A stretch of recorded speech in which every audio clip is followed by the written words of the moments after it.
Hello and welcome to Passing Priority. My name is Mike, and today I have a viewer request episode. We've been asked to build a deck around Jori En, Ruin Diver. Jori En is a 3-mana merfolk wizard. She costs 1, a blue and a red. And she says, whenever we cast our second spell each turn, we draw a card. Today we've been asked to build a budget Jori En deck focused around cantrips. A cantrip is any card that after we cast it will draw us a card replacing itself.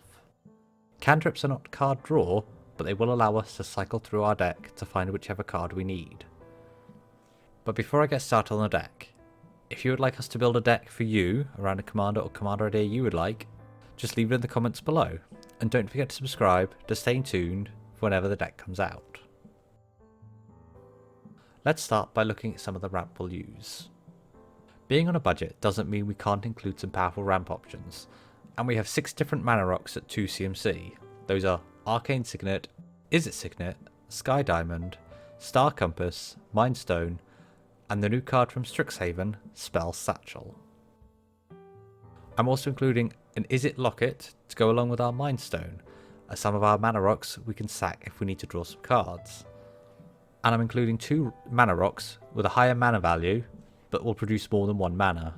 Those are Firemind's Vessel and Gilded Lotus. We also have 2 creatures that will help with our ramp. We have Stormkin Artist, which whenever we cast an internal sorcery will create a treasure token. We also have Stinging Lionfish. Whenever we cast our first spell during each opponent's turn, we may tap or untap a target non-land permanent. We can use this effect to untap one of our mana rocks, meaning that we can use the same rock to cast 2 spells. And if we have our Gilded Lotus or Firemind's Vessel out, we may even go positive on mana. Our deck is focused around cantrips and digging through our deck to find the cards we need. For a full list of all the cantrips in the deck, check the deck list in the description below, but I'm going to give you some of the highlights. Frantic Search will let us draw 2 and discard 2, but will also untap the 3 lands that we used to cast the spell. And Gush will allow us to return 2 islands to our hand instead of paying its mana cost. These 2 cards are basically free draw cards. We have Faithless Looting and Scour All Possibilities. Both these cards have flashback, meaning we get to cast them twice. And Glints of Freedom we can cast as many times as we have 5 other cards in our graveyard using its escape cost.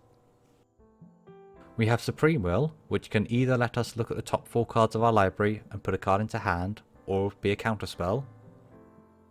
We have Salundi Vision, which will let us look at the top 6 and put an instant sorcery in our hand, or can be a tapped land if we need it. And we have Clear the Mind, which will let us shuffle a target player's graveyard back into their library.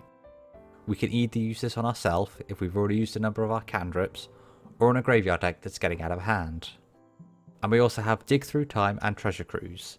Both will let us delve cards out of our graveyard to help reduce the cost of casting the spell.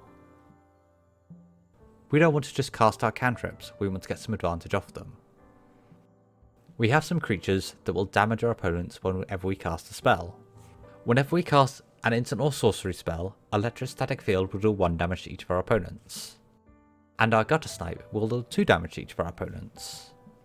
Our Thermo Alchemist can tap to deal a damage to each opponent, and whenever we cast an instant or sorcery, we get to untap him. Firebrand Archer will deal 1 point of damage to each opponent, but will trigger off all of our non-creature spells.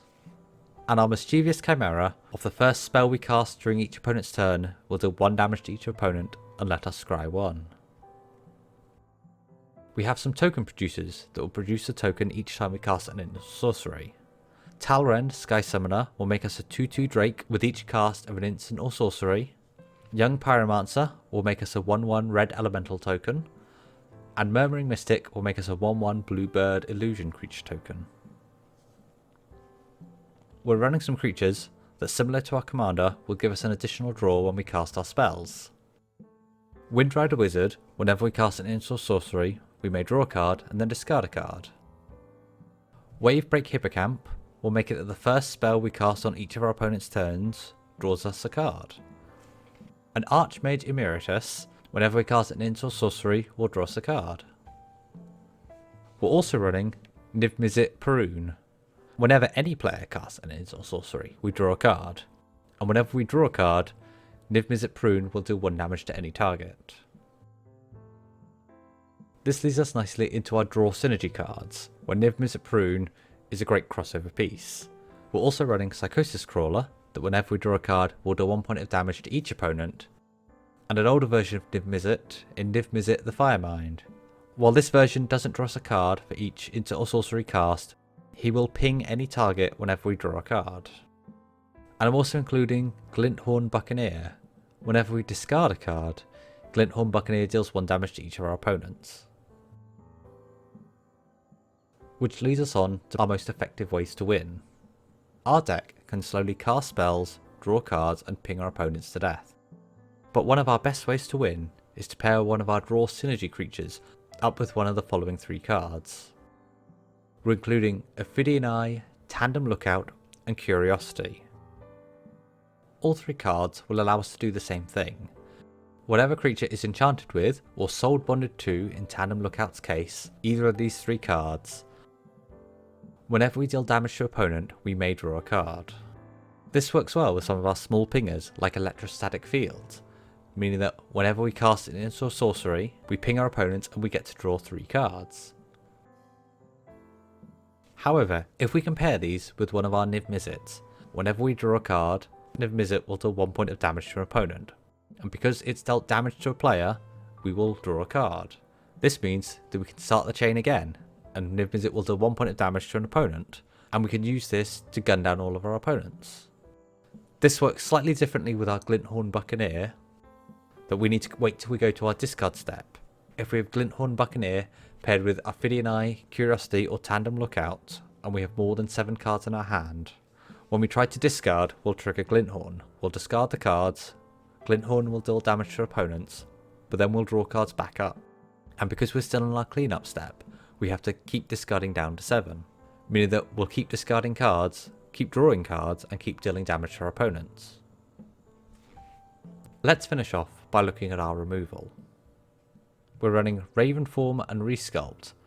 Both cards will let us deal with an artifact or a creature, and a Braid most times will allow us to do the same. We're running Rapid Hybridization to deal with a creature opponent controls, and Chaos Warp to deal with whatever we need. We're running Into the Royal and Blink of an Eye to bounce a non-land permanent to its owner's hand, and if we kick them, we can draw a card. And we're running 3 counterspells in the form of Arcane Denial, Dream Fracture and Unwind. We're also including Blasphemous Act just in case the board gets out of hand. And there we have it, Jori En Ruined Diver built around cantrips. I hope you've enjoyed the deck. And again, if you would like us to build a deck around a commander or commander idea you would like, leave it in the comments below and stay tuned to see it come out on the channel. Thank you very much for listening, and goodbye for now.